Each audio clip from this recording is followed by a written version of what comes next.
If you're wondering which laptops for coding are worth your money, stick around. After we run through each product, I'll give you my personal take. Would I buy it or would I skip it? No fluff, just my honest opinion. Let's get into it. Dell XPS 13-9345.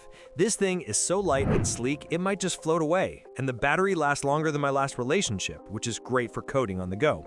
The downside is it's so stingy with ports, I had to buy a dongle for my dongle, and it has no discrete graphics, so don't even think about gaming after a long coding session. Would I buy it? Yes, because with over 14 hours of battery life, I could code from a mountaintop, and the beautiful OLED screen would make my buggy code look like a work of art. Lenovo ThinkPad X1 Carbon Gen 13 Aura Edition. This laptop is a beast for productivity, with its Intel Core Ultra 7 processor handling heavy multitasking like a champ. But the name is so long, it might have its own gravitational pull. It's so light you'll forget it's in your bag, but the 16GB RAM configuration is the bare minimum for a Copilot Plus personal computer, so future-proofing might be an issue. Would I buy it? Maybe, because it's a powerhouse for coding and ready for heavy multitasking, but I'd have to sell a kidney to afford the 32GB model. MSI GF63. This laptop can handle Android Studio and 1080p video editing without breaking a sweat, which is impressive for a budget gaming machine, but it gets hotter than a dragon's breath when you push it hard. It's a solid choice for programming, but don't expect to run the latest AAA games at max settings unless you enjoy playing a slideshow. Would I buy it? Yes, because it's a great bang-for-your-buck laptop that can handle both coding and casual gaming, and I'm all about that budget-friendly life. Gigabyte ARS Master 16. The OLED display on this thing is a stunner with its vibrant colors, and the keyboard is so satisfying to type on that I found myself writing code just for fun. But the software can be a bit buggy. With an Intel Core Ultra 9 and an NVIDIA Ray RTX 4080, this beast can handle pretty much anything you throw at it, from compiling massive projects to ray tracing your cat pictures, though it might be overkill for just coding. Would I buy it? No, because while it's a monster of a machine, it's like using a sledgehammer to crack a nut for most of my coding needs, and my wallet would cry itself to sleep. Asus ExpertBook P5 This laptop has some genuinely useful artificial intelligence features like meeting transcription, which is perfect for when you're too lazy to take notes, but the processing can be a bit slow. The build quality is solid, and the battery life is excellent for a road warrior, but the multi-core performance is just middling, so it might chug a bit with very demanding tasks. Would I buy it? Maybe, because the AI features are a neat party trick, and it's a reliable workhorse for everyday coding, but I'm not sure if I'm ready to have a robot listen to my every word. MSI Katana A15 AI 2024. This thing packs a powerful Ryzen processor that'll compile your code faster than you can say segmentation fault, but its battery life is so short you'll be tethered to a power outlet like it's a life support machine. The screen is also pretty mediocre and dim, which is a real bummer when you're staring at code for hours, and the MSI software can be a bit sluggish. Would I buy it? Maybe, if my budget was tighter than my jeans after a holiday meal and I never planned on leaving my desk. Asus ProArt P16 H7606. Now, if you want a screen that will make your eyeballs sing, the Asus ProArt P16 has a stunning 4K OLED display that makes code look like high art, and its battery actually lasts long enough to survive a meeting without a charger. This machine crushes demanding tasks thanks to its speedy AMD Ryzen AI processor. But when you push it, the fans get so loud they could drown out your annoying coworker's conference call. Would I buy it? Yes! That beautiful screen and long battery life are a killer combination for any developer. I'll just invest in some noise-canceling headphones. Gigabyte RS16X. The Gigabyte RS16X has a keyboard so satisfying to type on that you might actually enjoy writing documentation. Plus, its vibrant 16:10 screen gives you more vertical space to see your code without constant scrolling.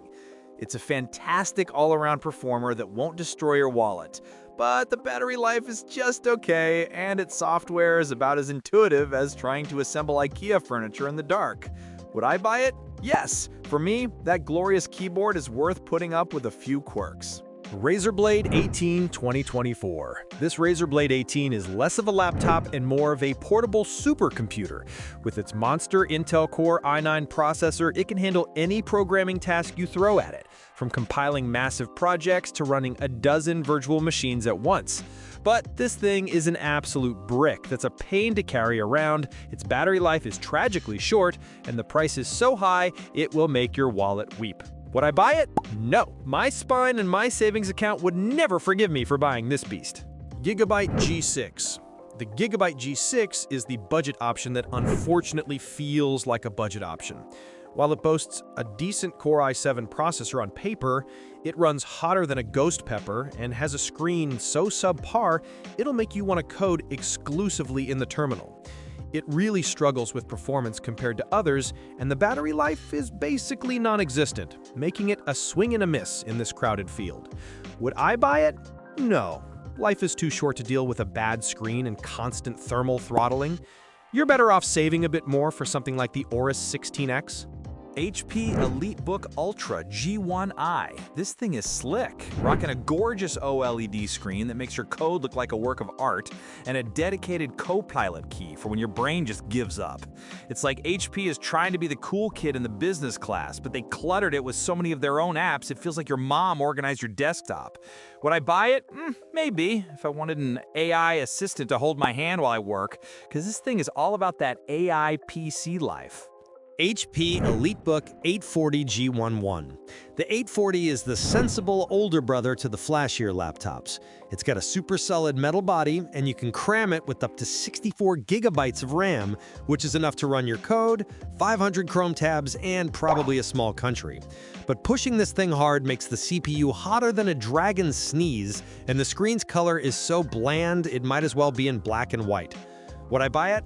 Yes, if I needed a durable, no-nonsense coding workhorse that I can upgrade myself and don't care about a fancy screen.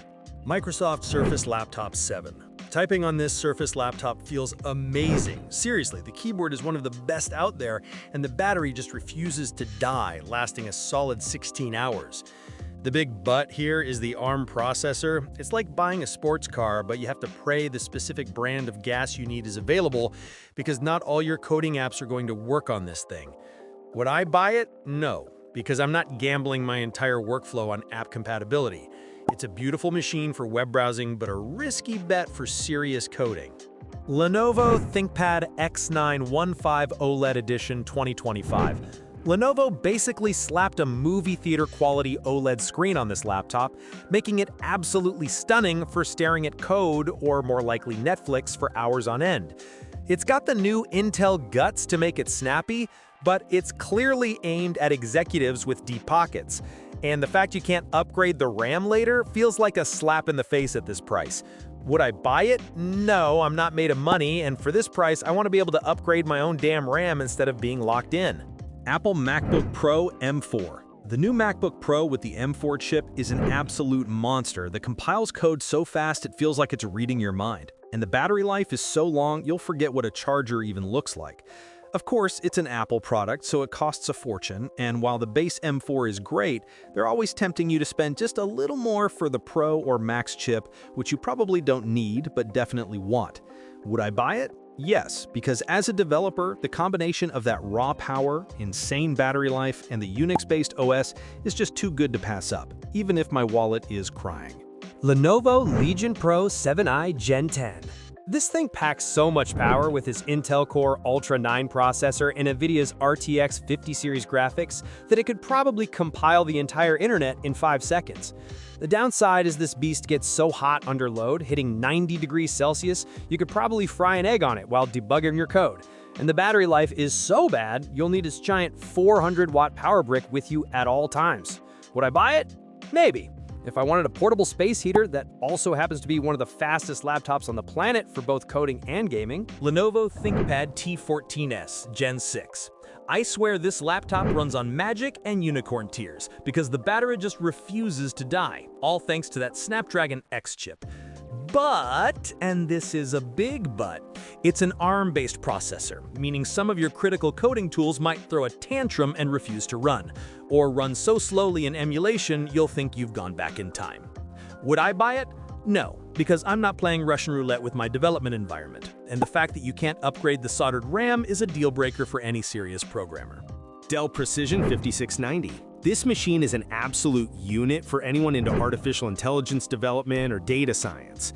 You can run huge local AI models on this thing without breaking a sweat. However, the base model screen is a depressingly standard 60Hz Full HD display, which on a premium workstation feels like Dell is personally insulting you. Plus, get ready for dongle hell because there's no USB-A port. Would I buy it? Yes, if my job involved building our future robot overlords and my company was footing the bill for the 4K screen upgrade. Dell Inspiron 14 Plus 2024. This little guy is a snappy and efficient machine for your everyday coding needs, handling a ton of browser tabs and applications smoothly thanks to its new Intel Core Ultra 7 processor. It's a perfectly fine laptop for a student or for lighter development work, but it's so unremarkably fine that it's about as exciting as plain toast. Would I buy it?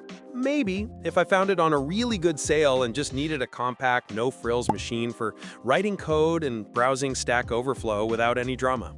MSI Katana 15HX. For a budget machine, this laptop gives you some decent bang for your buck, letting you code all day and then play some games without selling a kidney.